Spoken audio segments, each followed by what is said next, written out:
This was the last video that 19-year-old Purity Wangeshi posted with her boyfriend John Wanyoike, also known as VDJ Flex, before he allegedly murdered her on Friday the 13th.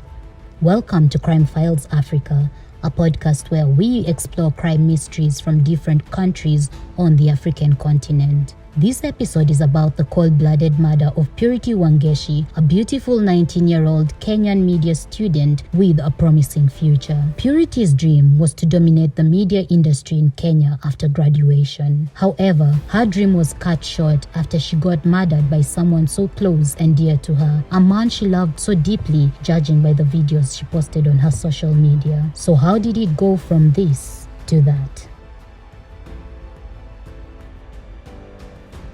On the morning of 15th May, Purity Wangeshi's lifeless body was discovered in a thicket at 6 a.m. by a passerby in Kiambu County. Now, according to a witness from the crime scene, her head was covered with a bloody bedsheet and her personal belongings, including a national identity card and a driving license, were placed beside her. Upon this shocking discovery, the residents of the area alerted DCI officials, who quickly rushed to the scene to establish the details of the gory crime. On arrival, the DCI officials examined Purity's body and established that she had been murdered. A statement released by DCI stated that stab wounds were found on Purity's back and strangulation marks on her neck, indicating that she had been stabbed several times and strangled as well. Now, despite the manner in which Purity was killed, the officials found less blood on the ground where her body was. This made them conclude that the crime scene was staged and Purity had been killed elsewhere and her body had been dumped at the scene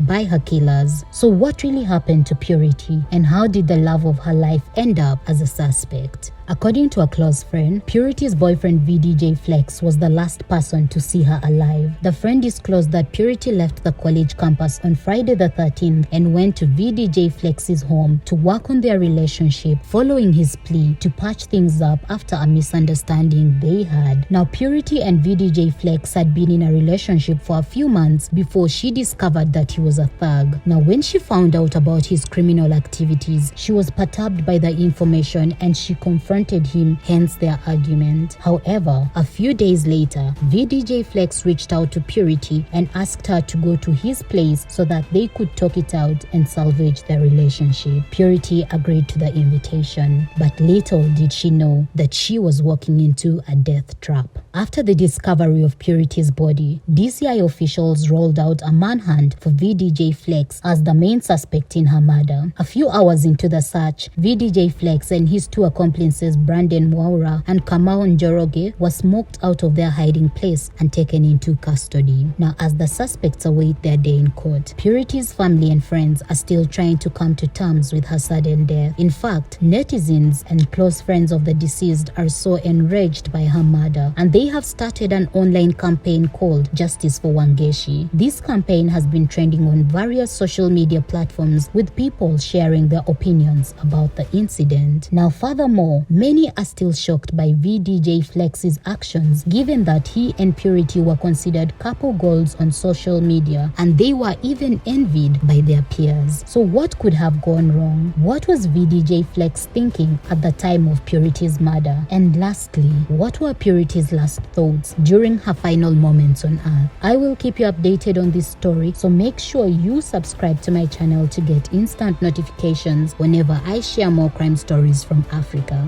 This is Crime Files Africa by Mercy Oyolo.